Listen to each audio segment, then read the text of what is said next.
Olá, sejam todos muito bem-vindos ao seu Esporte Comunitário de hoje. Nós estamos aqui na rua São Cristóvão, 291, no restaurante Seu Cristóvão. Ele agora vai fazer parte aqui do nosso programa, é um dos nossos apoios. E nós queremos agradecer muito aqui à diretoria, ao Militão. Muitíssimo obrigada pelo espaço cedido.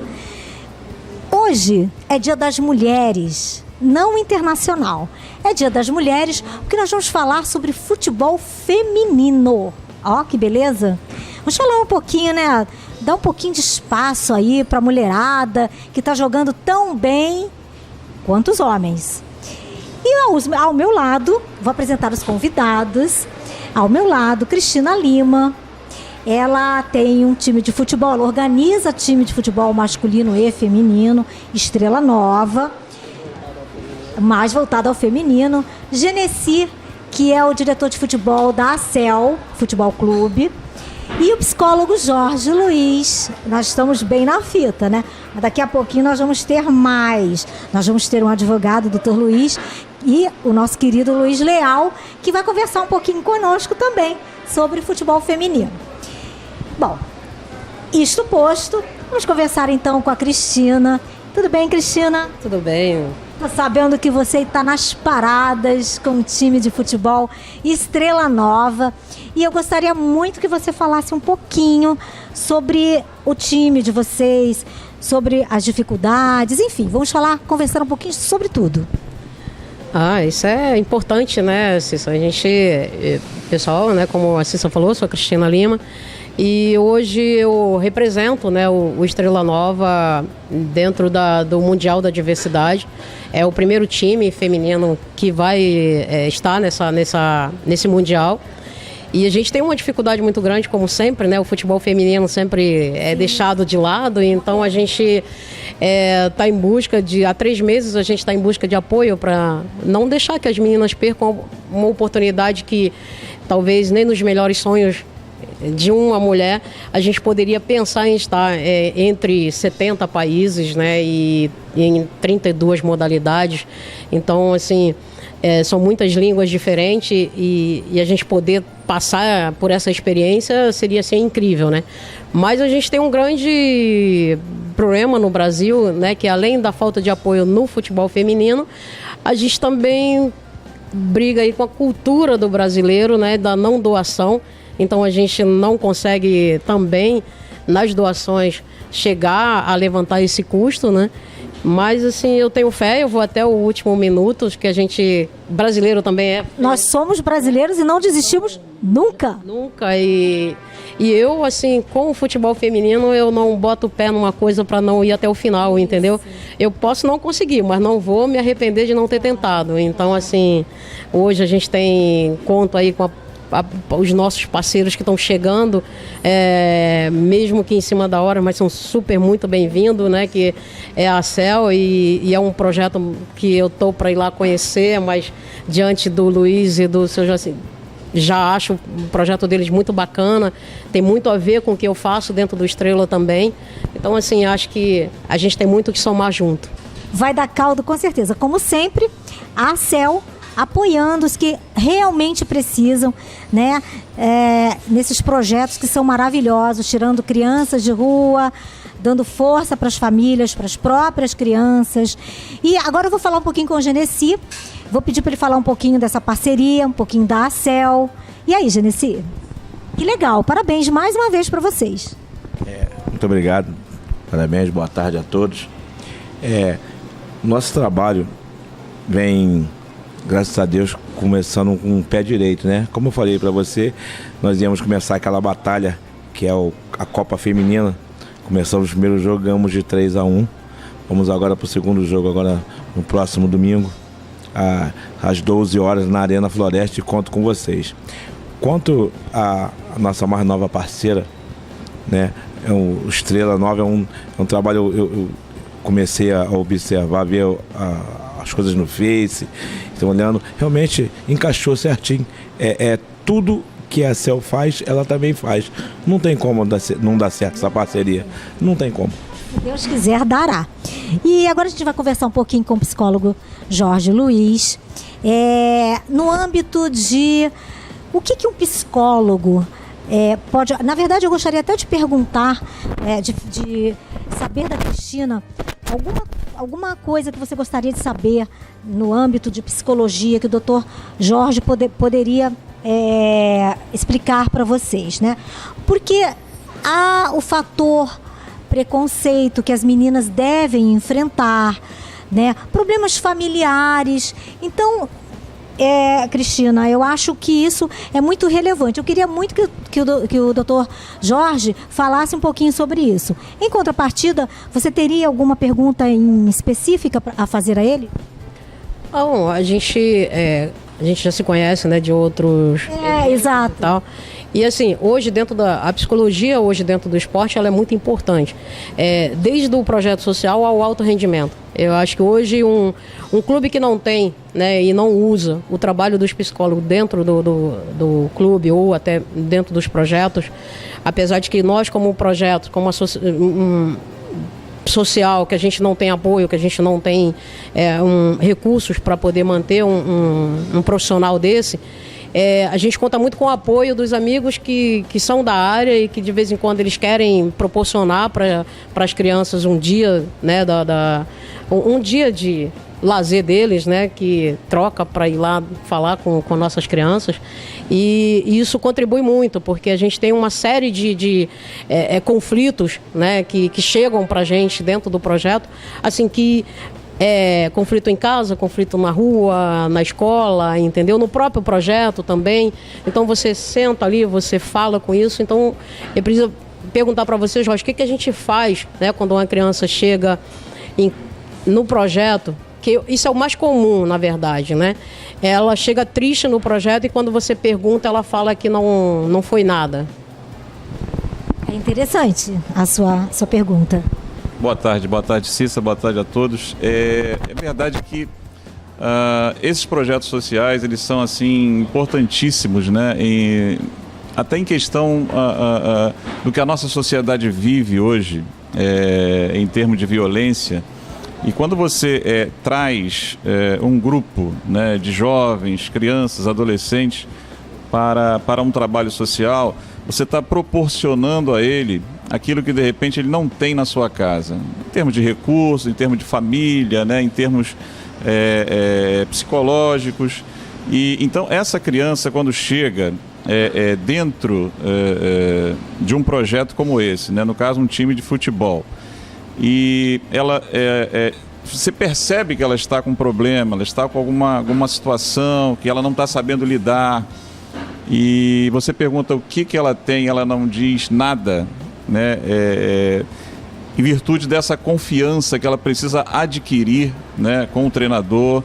E aí é importantíssimo, como você bem colocou, a questão da participação do psicólogo dentro de uma comissão. Eu diria que a comissão técnica de uma equipe, ela precisa ter uma equipe interdisciplinar, né? Não só psicólogos, preparadores físicos, fisiologistas.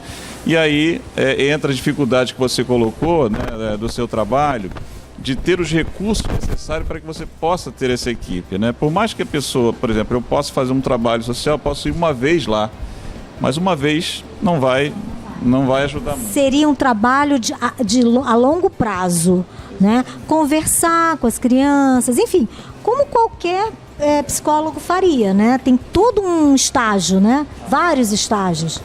A primeira coisa que você precisa fazer é conquistar a confiança daquela criança, que a partir daí ela vai se abrir, ela vai colocar para vocês algumas coisas que ficam presas, que ela tem até vergonha de colocar, né? A gente tem muitos exemplos nos trabalhos que a gente tem feito, de muitas crianças que viviam situações complicadas dentro dos seus lares e famílias. Quando chegaram no trabalho social voltado para o esporte, ela pôde não somente se desenvolver na prática esportiva, mas como também mentalmente, porque o trabalho que o psicólogo vai realizar é um trabalho mental, né? Procurar fazer com que aqueles problemas internos, eles não se transformem em problemas externos que vão atrapalhar o seu rendimento no esporte. Então, tem todo um trabalho maravilhoso por trás disso aí. Eu creio que deveria, como você colocou, deveria haver mais apoio. Com certeza. Até o rendimento, né, ao meu ver, vai crescer numa criança assistida, não é isso? Acompanhando, né, o raciocínio dele, a gente tem uma criança que ela tem 10 anos, né?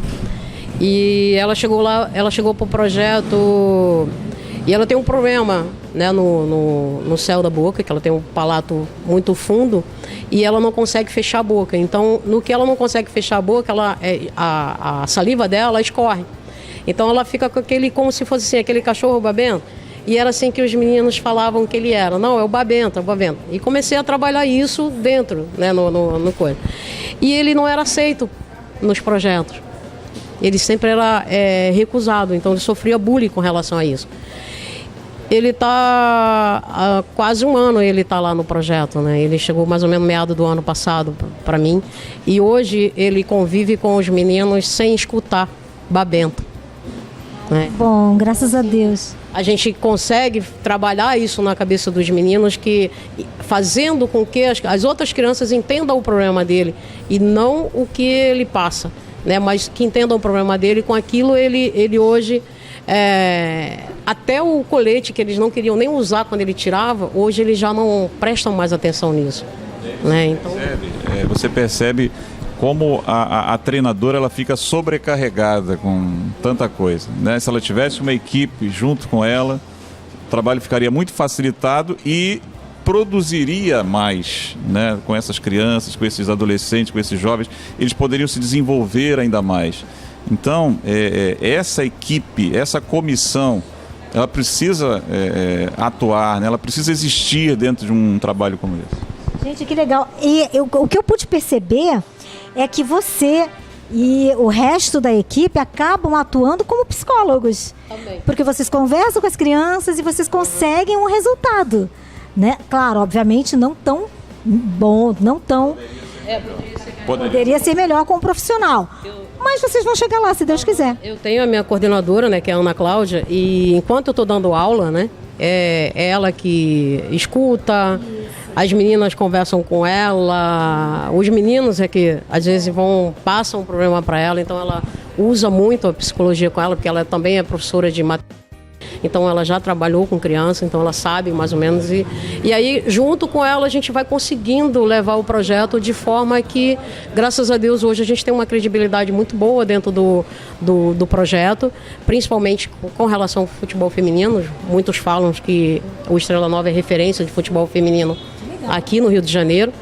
Alguns dizem que até fora, mas eu falo assim, nem no Rio a gente luta aí como todos, e muitos que lutam pela modalidade, entendeu? Mas é mais ou menos isso.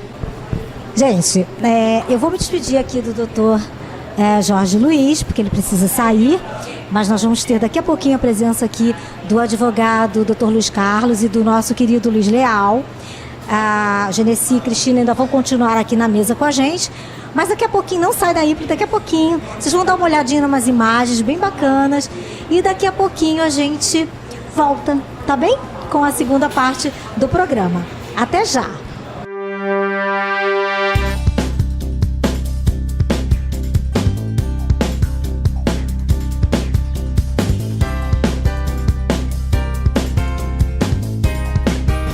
Estamos de volta e eu amo fazer esse programa.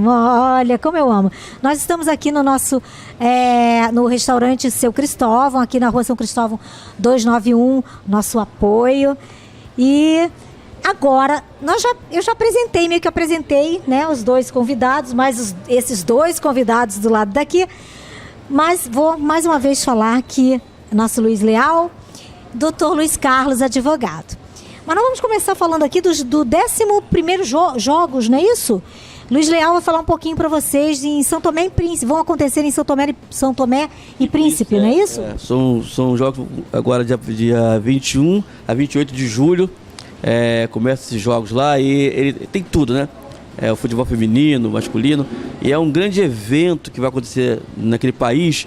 E isso é importante, até para divulgar a cultura do país e mostrar, né, difundir o esporte em geral. E aí a CEL, junto com outra empresa aqui do Brasil, estão divulgando e apoiando esse evento lá que acontece agora entre 21 e 28 de julho em São Tomé e Príncipe. Né? Então, muito importante, muito. Cristina, como eu tenho agora aqui na mesa o Dr. Luiz Carlos, a gente queria conversar um pouquinho no âmbito jurídico, né? Primeiro, tem até uma curiosidade que eu gostaria de perguntar, depois eu vou deixar o microfone à sua disposição para você fazer uma pergunta para o Dr. Luiz Carlos. Doutor Luiz, o senhor como advogado não necessariamente advoga as causas efetivas de futebol, não é a sua especialidade, mas sei que o senhor é bam também nisso e em outras coisas mais. O que eu gostaria de perguntar na sua carreira, já pegou muitas dessas causas para advogar? Ou é bem difícil? Não, esse é um mercado muito fechado, né? Quem geralmente advoga nessa parte do direito desportivo não deixa ninguém entrar, porque é a nata do direito, né? Mas, em contrapartida, existem outras possibilidades. Ou seja, eu já tive alguns clientes, jogadores de futebol. Então eles me entregaram as suas causas como clientes em outras esferas do direito. Ou seja, eu fiz trabalhos para eles na esfera civil, tá? Ou seja, a questão mesmo de futebol não rola muito, só para o métier de advogados nessa função, não é isso? Isso, como eu te disse, é uma parte muito fechada do direito, porque quem está lá não quer sair e normalmente também não indica, né? Cristina, doutor Luiz Carlos está à sua disposição. A OAB fez um seminário o ano passado falando sobre essa questão jurídica, né? Ela está sempre falando sobre isso. Eu até participei ano passado pela ACEL, e ele falou certo, é um nicho muito fechado e que quem está dentro não quer sair e quem está dentro não quer trazer ninguém de fora. Então é uma coisa muito fechada e são poucos, não tem muitos advogados nessa questão. Mas eu acho que deveriam dar chance para outras pessoas, porque cada um tem um talento próprio, né? Tem pessoas aí que nasceram para isso, para advogar e se dão muito bem e, enfim, ganham causas praticamente impossíveis, né, doutor? O direito é uma cadeira bem democrática, né? Então a gente só vai saber quem realmente tem talento quando o advogado atuar em determinada demanda, não é verdade? E completando aí o que o meu xará falou, Luiz, eu estava nesse seminário. Estava nesse seminário. Vendo, a gente só convida a gente bambamã, tô falando. Os Luiz se entendem. Cristina, doutor Luiz Carlos está à sua disposição. Eu sei que você tem uma curiosidade aí sobre a Conmebol e eu gostaria que você fizesse pergunta para ele. Boa tarde, gente. Boa tarde, doutor. Lógico, vou fazer a pergunta para o senhor, mas eu vou falar, hoje, atualmente, a gente tem 126 meninas inscritas na CBF como profissional de futebol.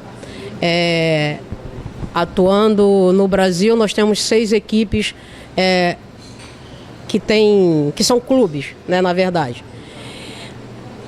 2019 tem a regra da Conmebol, né? Então, o que juridicamente vai ser feito dentro desse critério todo para fiscalizar esses clubes que não vão aderir à lei da Conmebol? Desculpa, né? De colocar em seus clubes o futebol feminino funcionando. Na verdade, o que acontece? A Conmebol é uma casa internacional, uma entidade internacional, tá? Normalmente, os advogados que atuam, né, que militam nessa área, são advogados especialistas em direito internacional privado, tá? Então, esses advogados que são especialistas em direito internacional privado, eles sabem conduzir perfeitamente e garantir todos os direitos, tá, dos atletas e das atletas, né? Porque se houver qualquer tipo de falha, eles vão saber exatamente pegar nas regras internacionais, na legislação internacional e garantir o direito dos atletas. Mas é preciso contar com um advogado especialista nesse tipo de assunto, nessa área. O advogado especialista nessa área é um advogado que sempre milita com o direito internacional privado. Que a CBF agora vai entrar nessa guerra também. Parece que ela vai estipular que os clubes aqui cumpram essa determinação. Acho que a CBF já está estudando aqui uma forma para fazer com que os clubes no Rio de Janeiro cumpram. Por esse motivo que a CEL já saiu na frente e colocou o futebol feminino no nosso clube. Antes que alguém determine que tem que ser feito, nós já fizemos. Antecipamos essa determinação. Certo. E, assim, a gente fala até como projeto social, né, e você mesmo como clube, mas no que se diz respeito à lei da Conmebol, de que os clubes, para participar do Mundial, eles vão ter que ter o futebol feminino. Então, assim, sem Libertadores, né, é o que eles abraçam para que isso seja cumprido, pelo menos no Brasil. Porque se algum time brasileiro for excluído do Libertadores, qualquer um deles feito pela Conmebol, aí sim eles vão valorizar o futebol feminino. Aí sim a gente começa a ver o futebol feminino dentro dos clubes. Porque dentro dos projetos sociais a gente já vê, dentro dos pequenos clubes, entendeu? Que nem chegam, não sei se a CEL hoje ela participa de algum campeonato federado, entendeu? Mas você sabe que você está ali, mas você não vai chegar lá, né, na Libertadores agora. Então, essa lei ela está mais em cima dos clubes, principalmente do G4. Então, assim, esses clubes que estão esperando até o último suspiro para não colocar o futebol feminino funcionando como deveria. Então, assim, aqui no Rio a gente tem o único representante que a gente tem hoje no Rio de Janeiro é a Marinha do Brasil, que veste a camisa do Flamengo. Não é nem o Flamengo, porque o Flamengo apoia pouco, é mais a Marinha. E assim, tirando o time da Marinha, a gente vem depois, lá atrás vem o Caxias, que participa da A2, o Vasco nem isso consegue fazer. E assim, a gente não tem representatividade para campeonato, para torneios no Rio de Janeiro. É o estado que hoje eu considero que é o estado mais precário com relação ao futebol feminino.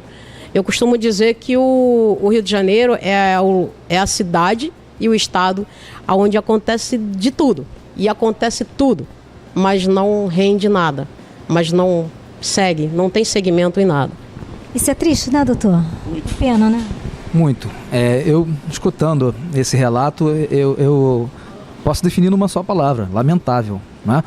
Porque o futebol é o carro-chefe do Brasil em termos de esporte, né? E a mulher, ela está cada vez mais conquistando o seu espaço. A mulher, eu costumo dizer para os meus amigos mais chegados, que a mulher não tomou o poder porque não quis, porque a mulher é muito mais inteligente do que o homem. Então, isso é lamentável, a gente escutar um relato como esse, que o Rio de Janeiro não apoia, que o Vasco outrora, aí, em pouco tempo, em 2000, tinha um time forte, né? Que o Flamengo, como um time de massa, não apoia. Quem apoia é a Marinha vestindo a camisa do Flamengo, né? Isso aí é lamentável, tá? Infelizmente no Brasil, às vezes o brasileiro deixa para o último momento, e muitas vezes esse último momento quando ele é obrigado juridicamente, na verdade. Então, o que vai acontecer com grandes clubes, porque a cabeça dos grandes clubes, infelizmente, eles pensam o seguinte: eu sou grande, eu posso tudo. Não pode. Não pode porque a Constituição Federal, no seu artigo 5º, ele fala no princípio da isonomia. Então, somos todos iguais. O clube pequeno, ele é tão igual quanto o clube grande. Só que o clube pequeno, ele encara melhor a responsabilidade por temer as sanções. O clube grande não. Ele acha que pode tudo. Infelizmente, essa é a cabeça no Brasil. Genesi, rapidamente, eu gostaria que você falasse um pouquinho da CEL, dos projetos. Nós já estamos quase terminando o nosso programa. Fala um pouquinho da CEL. Realmente, falar da nossa jogadora Camille, né? A mais nova contratação da CEL, nossa jogadora aí. Vamos fazer com que ela se apresente lá. Vamos ver se a gente consegue fazer uma parceria com a amiga e ela vai lá. E no mais, o nosso trabalho está lá no campo do Cabo Sul. Saiu uma reportagem no Jornal Extra, né? Eu já recebi bastante ligações. Tenho certeza de que será muito bem atendido, muito bem aproveitado lá. Gente, muito obrigada pela sua atenção, muito obrigada pela sua audiência. Curta nossas redes sociais. Aqui, a comidinha maravilhosa. Restaurante do Seu Cristóvão, Rua São Cristóvão 291, em São Cristóvão. E muito boa tarde para todos vocês. Beijo grande. Sábados, 2 horas da tarde, TVC Rio, canal 6 da NET, Esporte Comunitário. Daqui. Você é nosso convidado. Você é o nosso convidado.